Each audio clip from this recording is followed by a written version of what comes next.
So on October 6th, the Supreme Court of Canada heard the challenge to the Safe Third Countries Act, or STCA. The STCA is an agreement between Canada and the United States that people seeking refugee status who enter Canada at a land border will be denied. This denial is based on the pretense that the US is a safe country for refugees. And today I'm joined with Alex Vernon, an immigration lawyer in Detroit, Michigan, the director of the Immigration Law Clinic and assistant professor of law at the University of Detroit Mercy, a volunteer attorney with the Michigan Immigration Rights Center and Freedom House Detroit, a board member of Detroit's Southwest Immigrant and Refugee Center, and the Organización Internacional de Latinos en el Exterior. Alex participates in the Canadian, he also participates in the Canadian Council of Refugees. Alex, thanks for joining me today. Thank you for having me. Can you tell us a little bit more about the Safe Third Countries Agreement and what you know about what took place at the hearing on October 6th? Well, it's been with us since 2004. It was an agreement that was put in place in the wake of the terror attacks of September 11th, 2001. And it was seen as a way to manage the flows of refugees across the border.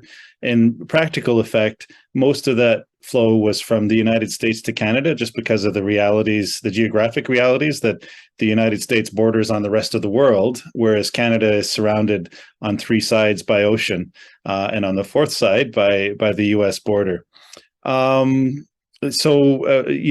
Before the agreement and after the agreement as well, the flow has continued to be mostly in the northward direction. And in that way, it's limited, for the most part, people's ability to make refugee claims in Canada. The agreement was challenged. This is the second time it's been challenged by the Canadian Council of Refugees, the Canadian Council of Churches, and a number of other organizations on the basis that it unfairly discriminates against refugees who arrive on Canadian soil and we believe should have the opportunity to claim refugee status according to Canada's laws and Canada's precedents on refugee determination issues. For the second time in a row, the Federal Court of Canada has found that the refugees' rights were violated by the operation of this agreement. And for the second time in a row, courts of appeals have overturned that decision, and this time we've ended up before the Supreme Court of Canada. I was only able to take in the initial part of the oral arguments on the 6th when the justices were questioning counsel for the Canadian Council of Refugees et alia.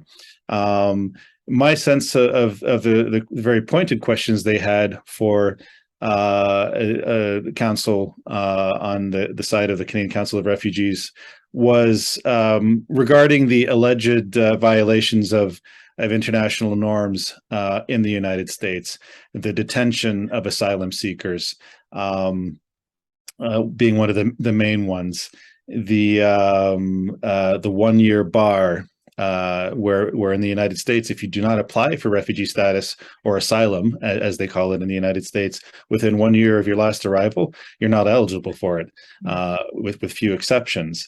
And also the treatment of various types of refugee claims, notably gender-based refugee claims, claims based on gang violence or gang persecution, are adjudicated quite differently in the United States, or have been historically, as opposed to under Canadian precedents. My take on the questioning that I saw was the justices asking whether detention was automatic or whether there was some discretion. In other words, whether things were really as bad as the Canadian Council of Refugees and others had said, or whether there was not some systemic or institutional capacity in the United States to kind of self-regulate. So it was interesting to see the questioning in that regard.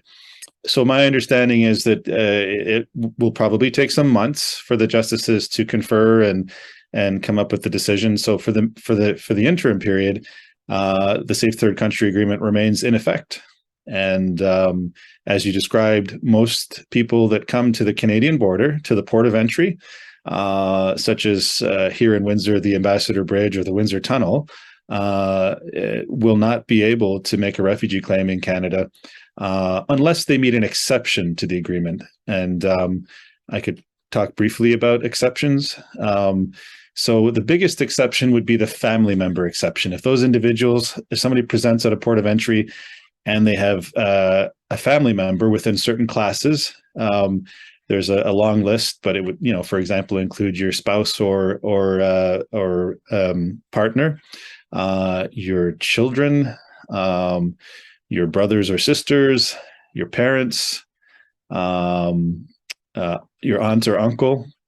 If those individuals are in Canada and they have certain statuses, so if they're, for example, a Canadian citizen or a landed permanent resident, or if they have a refugee claim pending, if you can document that, and this is a non-exhaustive list, I'm just giving some examples, then the person should have an exception to the agreement and should be allowed to proceed and make a refugee claim. Another exception would be the unaccompanied minors exception. So somebody under the age of 18 that doesn't have a parent in Canada or the United States, they should be able to come to the port of entry and make a refugee claim. And there's a curious document holders exception. So if you actually do have a study permit or a visitor's visa to come to Canada, you can come to the port of entry and make a refugee claim. Or if you come from a country like Mexico, where you are required to have a visa to come to the United States, but not for Canada, that's considered to be the equivalent of having a Canadian visa. So you can use this document holders exception and come to the border. So what happens to people that don't have one of these exceptions? They are categorically, there doesn't seem to be any leeway that's exercised, excluded. They're issued an exclusion order, and they're forever precluded from making a refugee claim in Canada.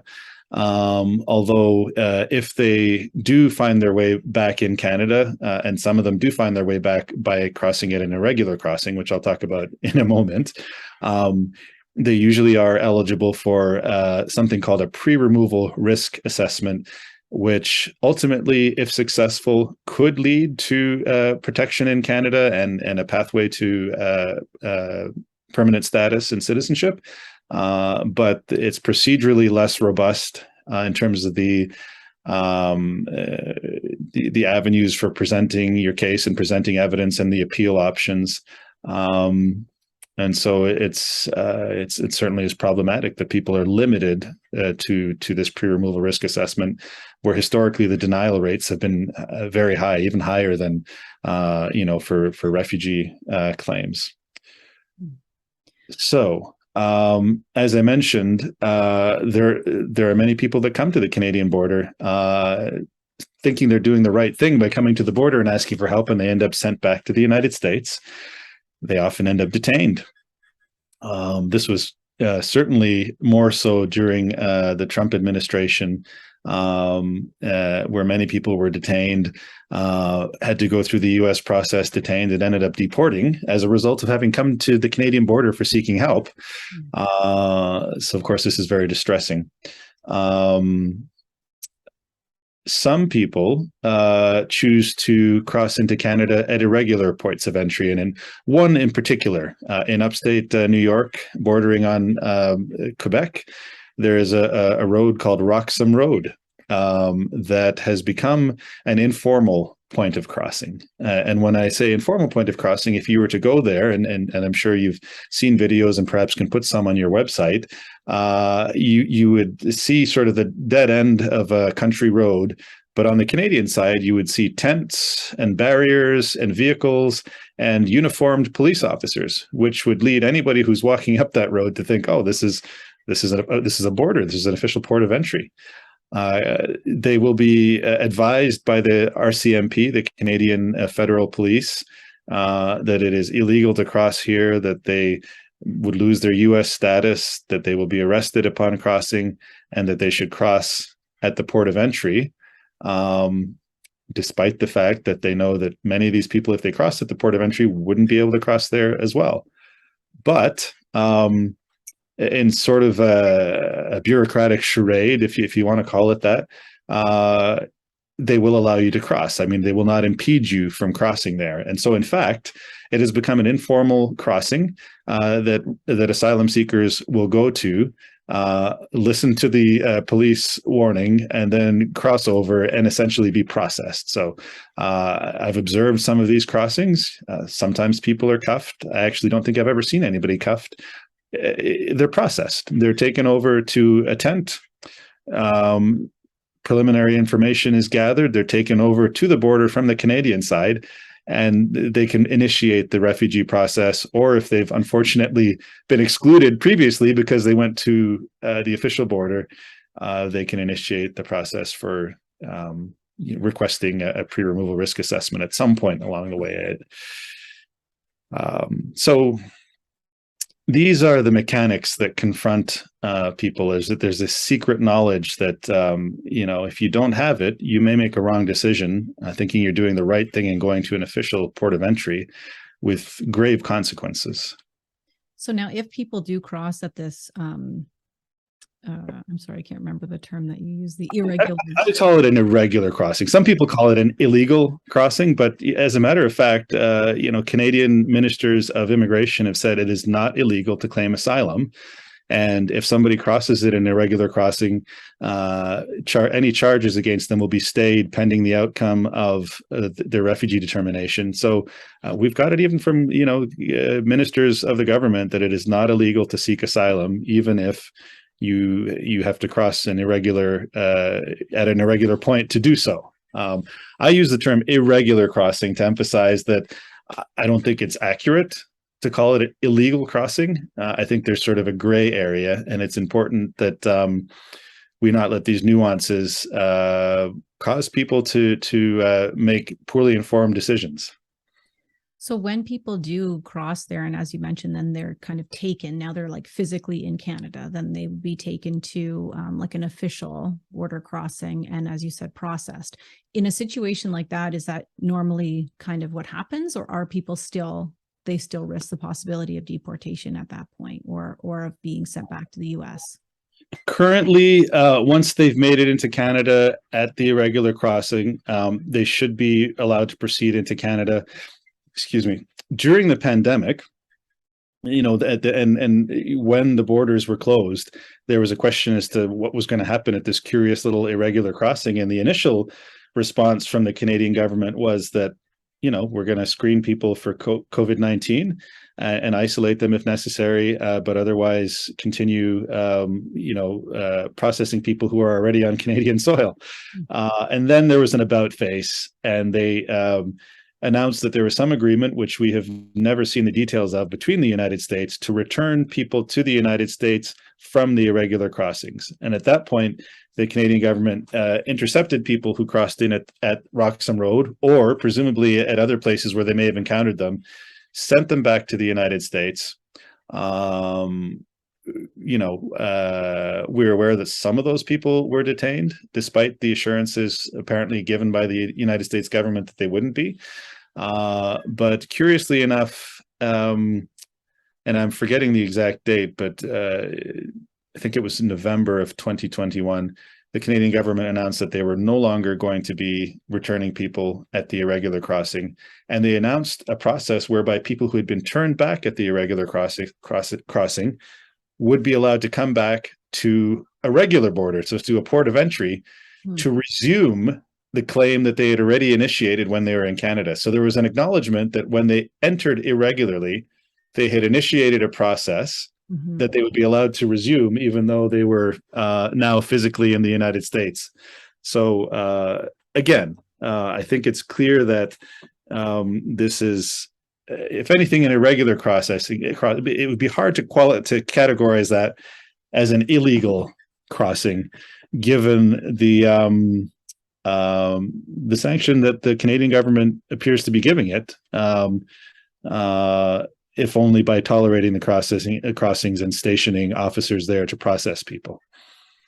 And it sounds like really problematic because, as you mentioned, if someone had gone to, say, Ruxham Road or another place to try to cross and then were sent back to the United States during the pandemic and are possibly detained or even have been already deported, how are they going to physically come back to Canada to apply at a quote unquote regular crossing? So what has been your experience? This kind of, I feel like, goes into my next question, which was like, what has been the experience of yourself and then people that you have represented in terms of seeking refugee status and the context of the Safe Third Countries Agreement? Like, yeah, no, you're very right. And there's no way for us to really track what's happened to those folks that got sent back in the pandemic. We're in touch with the ones we're in touch with, and even the ones that we're in touch with, we lost touch with. There were people. There's a network of shelters and other organizations on the northern border that has made an effort to keep track of folks. But when they got bounced back by the Canadian border, they often don't have money to continue paying their cell phone, so they change cell phone numbers, and we can't get a hold of them on WhatsApp or these other devices. So we've lost track of some of them. Yeah, the experience is quite devastating, and I've had the experience of meeting people with tears in their eyes saying, we thought that Canada was a welcoming place. In fact, we heard your prime minister telling us that no matter your religion or your race, you are welcome in Canada. And so that's why we chose to come. And these are people that I'm speaking to either while they're in jail or in their orange jumpsuits in the general population with people that have, issues more pressing than immigration issues, or if they're released, we're meeting them, in our office. But these are people that their vision, their view of Canada is quite changed by this encounter, and as a consequence, mine is as well. Like I said, they're the people that we know about, the people we've been able to help. We've been able to get refugee status, asylum in the United States for some of them. Some of them that I've been able to represent have not been successful and have been deported. But imagine those who haven't had counsel and have had to go through proceedings, either detained or if they're released, perhaps without counsel, because in the United States, you have the right to counsel in asylum proceedings, but not at the government's expense. And that means that if people are not able to afford from their own money, and by the way, they're not allowed to work. They don't have work authorization until at least about 6 months after they've applied in the first place. Then they're trying to find pro bono counsel from law schools or charities. And as you can imagine, the demand far outstrips the capacity. So a lot of people go unrepresented. And the statistically speaking, the grant rates for unrepresented individuals are quite dismal. So obviously, too, the role that Canada plays internationally, I feel like feeds into a lot of why people need to leave their country and seek refugee status. Maybe not in all cases, but in some cases, the role that Canada has played. Specifically, I'm thinking of the role that it played in Haiti in terms of Canada, France, and the US removing the democratically elected president in 2004. The chaos that ensued there, the people who were members of that party having to flee and that kind of thing. What has been your, I guess, like, have you seen that kind of been reflected, that the role Canada plays internationally plays very heavily on people who come and seek refugee status? And then also, how does that look in terms of when the US is international doing what it's doing and Canada kind of plays this role of, well, we're not going to take people, we're going to send them back to the United States, that kind of thing? Right. Well, I mean, I think the Canadian economy, the Canadian political system is very much entwined with that of the United States and of Europe, the countries of the North, the rich countries.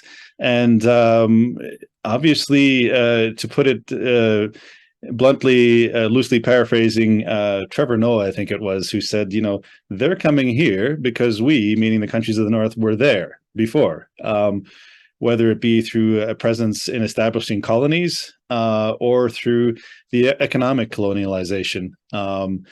So the economic forces that both pull people from the global south and push them up north are unmistakable. And Canada, as part of that integrated global economy, plays a role in that. You know, the mining interests we have in South America, and again the political involvement, the military involvement in situations like Haiti or in other places where we've sent Canadian soldiers or advisors. We cannot turn a blind eye to the effects of our actions in the rest of the world, but we do. And I think Canadians believe that we have a generous and fair refugee system, and in some respects, there are aspects of our system that are the envy of the world. But the fact is that we can pick and choose the refugees that we accept into Canada. We can welcome people when we choose. We can roll out programs like the Ukrainian welcoming initiatives, the settlement of the 15,000 Syrian refugees. And that's fantastic. But when it's done without regard to the most desperate that